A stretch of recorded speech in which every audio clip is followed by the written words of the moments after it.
War.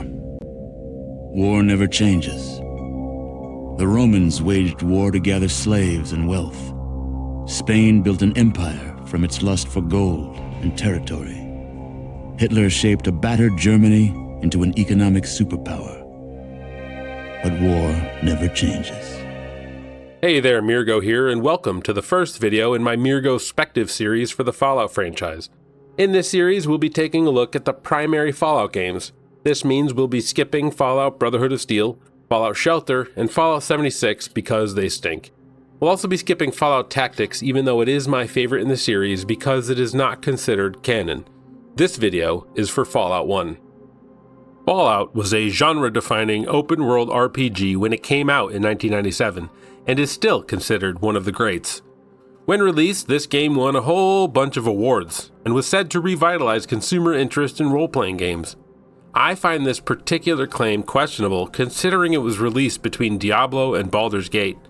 Nevertheless, if you like the next-gen Fallout games, it would be worth your time to check out where it all began. While looking up reviews for this video, I stumbled upon this, and it resonates deep within my kidneys. Miss, miss, miss, miss, miss, miss, and miss. This game would be fun if my character wouldn't miss every single shot. It just makes every encounter very boring, and of course enemies do critical shot, wow, trick shot, ooh. I feel your pain. Next to this review is one from 4 Fat Chicks, which has nicer things to say. It is vastly enjoyable. It consistently seduces with its vitality, its muscular flex, its post-apocalyptic energy, style, and enthusiasm, its vivid, hyperreal environments. This sounds like something Mrs. Meergo would write about me.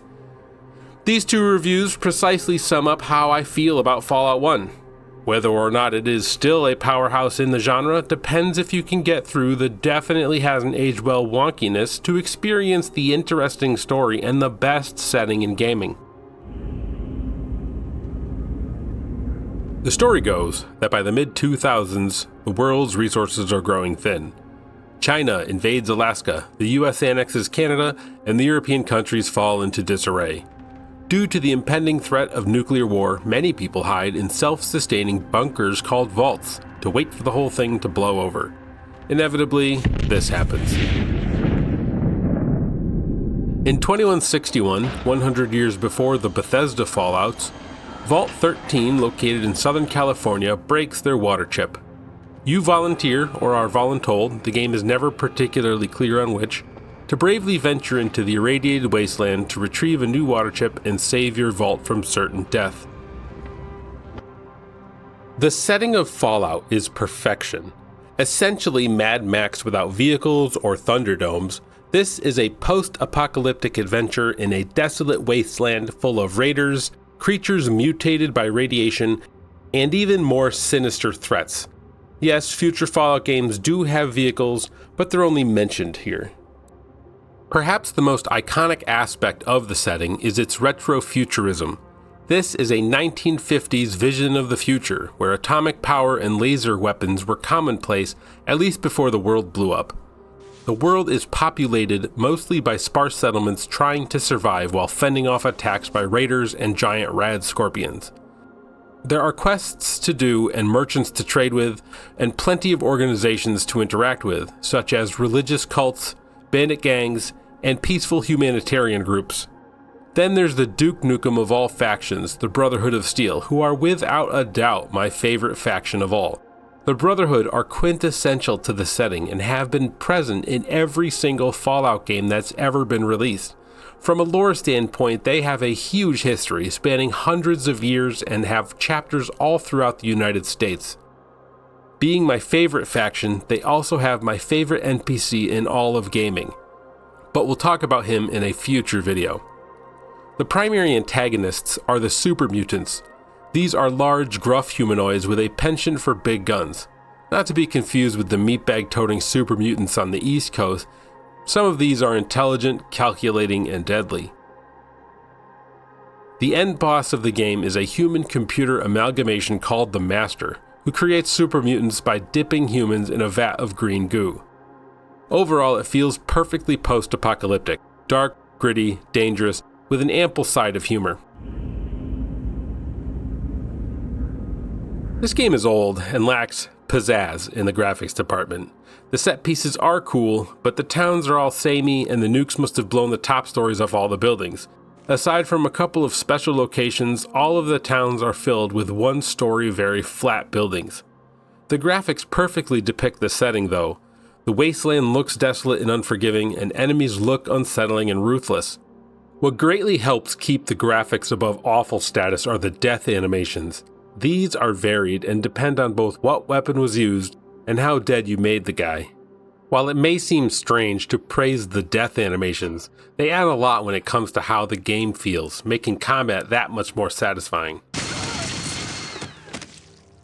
The audio design is spectacular, particularly in the voice acting. I don't remember inviting anyone to my room. There are some serious heavy hitters here, including Richard D. Anderson, Clancy Brown, Jim Cummings, Keith David, Ron Perlman, and David Warner.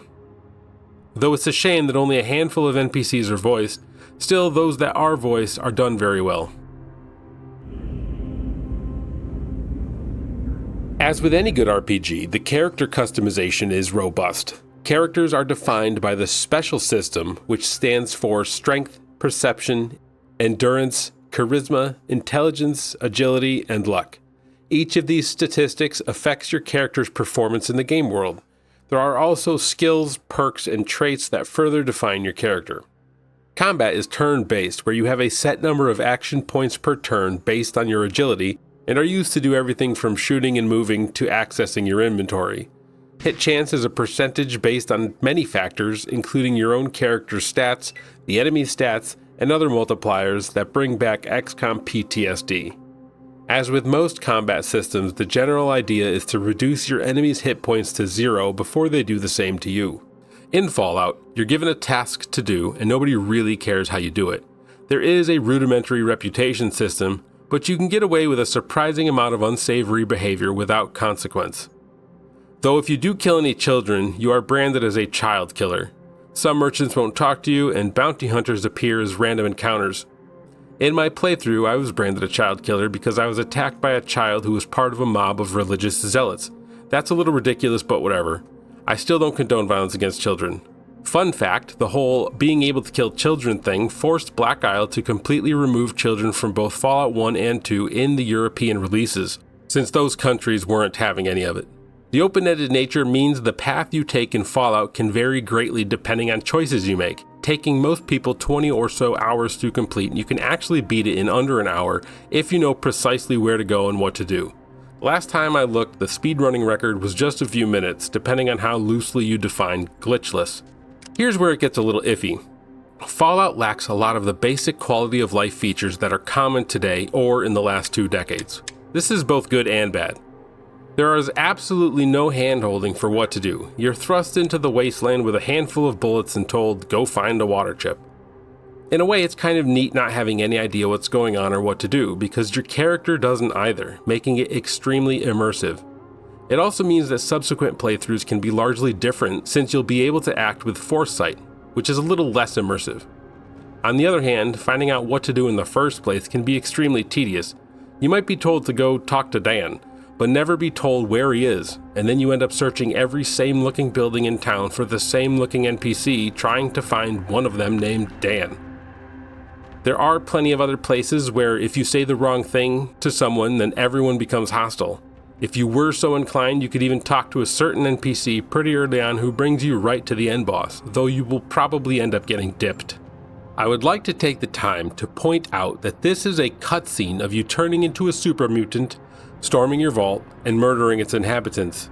Yeah, super sad. However, the best part about it is right here. This is the Overseer. More importantly, this is his chair.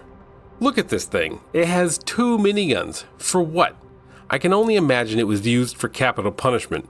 Regardless, it's an absolute shame that the super chair doesn't make an appearance in future Fallout games.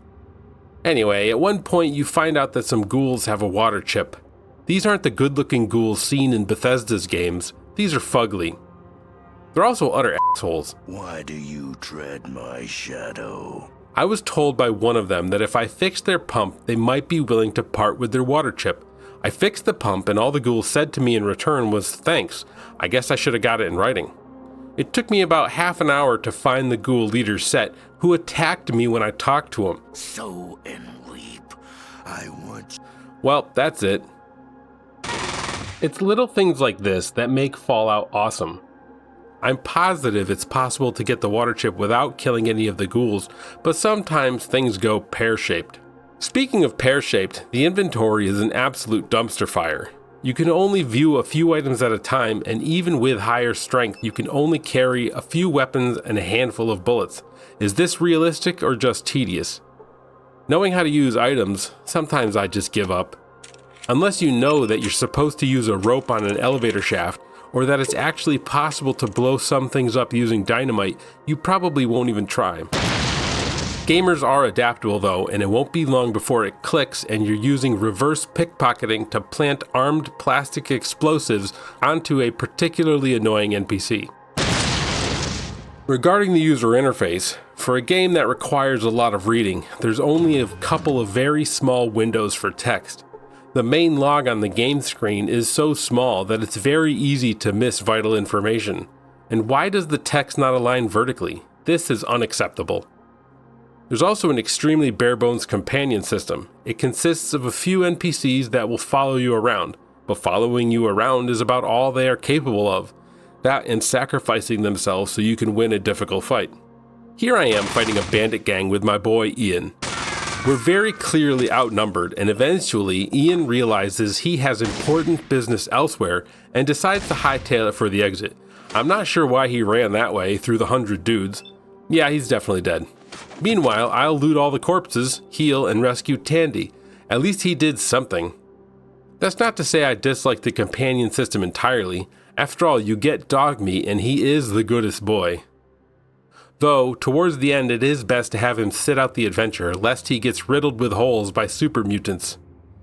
When it comes to combat, there is a lot of it. As you would expect, you start with practically nothing, and your first enemies are giant rats. Try and fight anything meaner and you'll likely die horribly. However, after leveling up a bit and scrounging for better equipment, you eventually become a minigun-toting death machine encased in power armor. It's actually a little ridiculous how powerful you can become, but I'm totally okay with it. The combat is ruthless and unforgiving, and you'll likely die 100 times before you feel remotely badass. Unfortunately, by then, it starts getting a little tedious and less tactical. If you go the loud route, you'll end up killing absolutely truckloads of super mutants, and the master fight is ridiculously difficult. Though in true open-ended fashion, you can just talk the master out of his plan with a high enough speech skill, or sneak in and blow the base up yourself.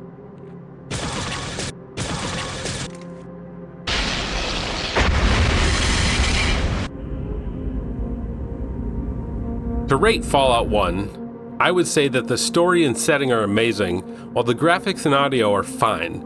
If someone were to somehow fix the UI, this would easily rate much higher, but as it stands today, I would give this a 7.5 out of 10. While Fallout is enjoyable on its own, the best part about it is the legacy it created. Fallout 2 improves on the first game, while Fallout 3 and 4 switch up the perspective but make it no less enjoyable. If you like this video and you want to support the channel, please like and subscribe. Leave a comment below if you have any interesting Fallout tidbits, or if you have any suggestions for games we should cover next. Thank you so much for watching, and we'll see you in the next one.